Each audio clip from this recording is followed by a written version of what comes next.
this is a trip. Give us 1 second. We had. Good. I tell you something. This is a trip we've had circled on the calendar from the beginning. The Indo-Pacific, shifting priorities to make sure we're deterring threats in the future. President Trump's been focused on that, reestablishing the warrior ethos, rebuilding our military, and ultimately reestablishing deterrence is critically important. And so we're out here to talk to our commanders and, more importantly, meet with the troops all across the Indo-Pacific, and then our allies and partners, too, who are going to be a critical part of ensuring the future in this region is free. And so we're glad to be here. It's a beautiful day. Had a full work day on the plane. Now we've got a full work day here as well, and looking forward to it.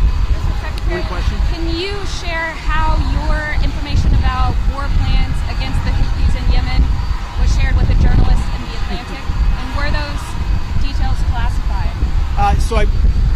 You're talking about a deceitful and highly discredited so-called journalist who's made a profession of peddling hoaxes time and time again, to include the hoaxes of Russia, or the fine people on both sides hoax, or suckers and losers hoax. So this is a guy that peddles in garbage. This is what he does.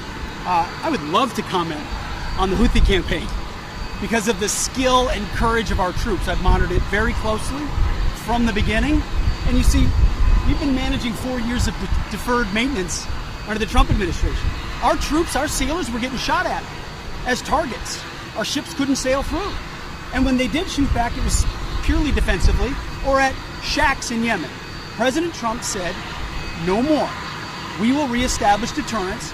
We will open freedom of navigation, and we will ultimately decimate the Houthis, which is exactly what we're doing as we speak from the beginning, overwhelmingly. Why were those details shared on Signal, and how did you learn that a journalist was privy to the targets, the types of weapons used? I've heard I was characterized. Nobody was texting war plans, and that's all I have to say about that. Thank you. That's it.